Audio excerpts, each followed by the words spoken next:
every year we have a new food trend. First there was organic, that trend's still going strong. And then we heard about whole grains. Now quinoa is becoming more popular. Here to tell us about it, please welcome a healthy home cook, Rakhi. And we have an adventurous eater from our audience to try it out, Charles Kimball. Hello there, Charles. Hello. Now first off, Charles, have you ever heard of quinoa? No, ma'am. No? Oh, look at that voice. No, ma'am. All right. Okay, so tell us what, Rakhi, what quinoa is.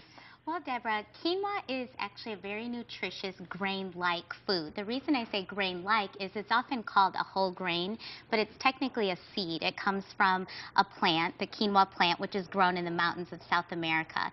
And it is one of those superfoods. It is one of the healthiest foods out there. It's a complete protein, very high in fiber and iron, and naturally gluten-free. Yeah, what's neat about it is that it can be used in so many different ways, and it also can mimic other foods. Exactly. And regular quinoa, it's very mild in flavor, and so the beauty of it is you can be very creative with how you prepare it. It really absorbs all of the flavors of what you mix it with and what you cook with it. Kind of like meat. Meat, you got to season it to give it, the flavor that you want to give it. You can season this a little bit. So here I have some regular quinoa right here. This is your basic white quinoa. It's very mild in flavor, and as you can see, it looks like a seed, and it's going to absorb the flavors of whatever you cook it with. Okay, and then there's a red one there? Yeah, we have red and black quinoa. These are a little bit harder to find. You would find those in your health food store or gourmet grocery store. And the darker you get, the nuttier the flavor is, the more earthy, and they actually have a little bit more texture. They're going to be chewier, crunchier. It's kind of like thinking about white rice versus a wild rice. The darker you go, the more texture and flavor there is. And like with pastas, that'd be whole wheat pasta or whole grain pastas versus, Exactly. And over here I have actually some quinoa pasta. You can see it looks just like your everyday ordinary pasta. And they even have quinoa flour, which is a great thing to use if you want to use it instead of all-purpose flour to sneak some extra protein into your desserts. And I would imagine that, like with the pasta, that would be much better for people who are dealing with diabetes, for example, so they're not getting that hypoglycemic craziness with the starches. And this way, they're getting the protein instead. Exactly. Okay. Well, it all boils down to how it tastes, as you know. Right. So whether people are going to eat it or not. Right. So what are you cooking here on the stove? Well, here I was just going to show how you would prepare quinoa. Okay. It is done basically the way you would cook rice. The beauty of it is it's done a lot. It is completed a lot quicker than regular rice would take. So you want to use 2 parts liquid to 1 part quinoa. Okay. Here I have 2 cups of boiling broth. You can use broth or water. Okay. And then to it you add rinsed quinoa. This is a cup right here. You just bring that to a boil and then let it simmer for about 12 minutes. Okay. And let the water absorb. And then when it's done, it would look just like that. You can let that sit for about 5 or 10 minutes with no heat, and then you can just use a fork to fluff it up, and you can serve it actually cold or warm, depending on the preparation. Okay, that's really good. Yeah. That's really good. Great. Okay, it's kind of the texture's in between a rice and a pasta right Exactly. There. And the great thing about quinoa is you can be very creative with it. You can prepare it in a sweet way for breakfast with blueberries and honey, or you can use it to stuff mushrooms or peppers or throw it in a salad. The opportunities are really endless. For like doing stir-fry food and then putting that as your rice, but not really your rice. Exactly. All right. Exactly. So are you ready to taste over here? Yes, ma'am. All right, so is this quinoa? No, wait, what do we have here? No, so right here, this is our Mediterranean quinoa salad. Okay. So this is a great dish to bring to a picnic or a barbecue when you're looking for something mayonnaise-free. All right. That's not going to spoil in the sun.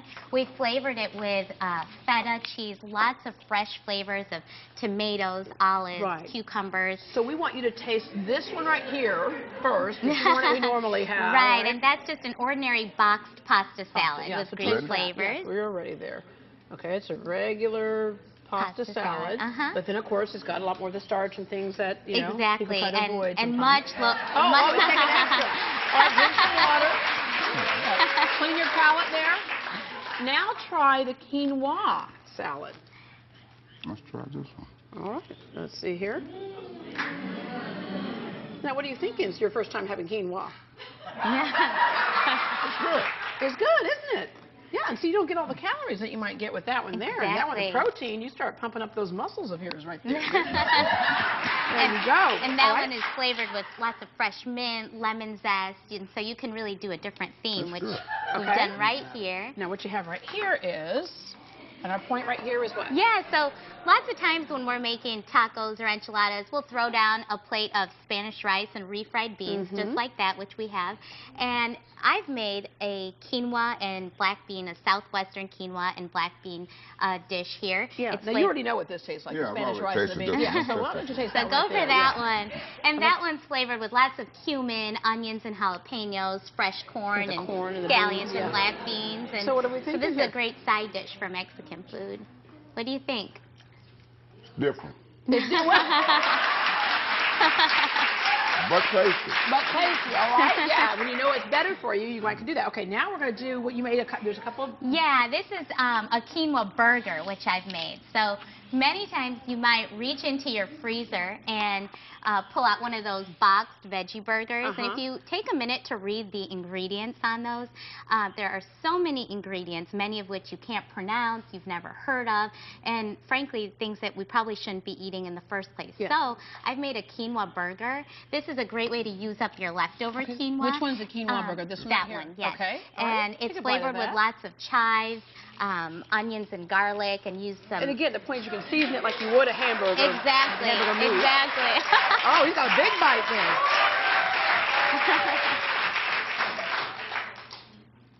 Good. Yeah, because it would be warm. It's not warm, but it would be warm otherwise. So that's pretty good, huh? Mm-hmm. Okay, so there you go. You passed the test. Yay. All right, before we go, I just have to have you say something for me. I know you got a mouthful of food right there, but okay, can you just say, you're my first, my last, my everything? Can I get rid of my food? Yeah, get rid of it. There's some water right there to help you out, because with a voice like that, I just have to hear that. Okay. Okay. All right. You're my first, my last, my everything. Yeah, baby. There you go.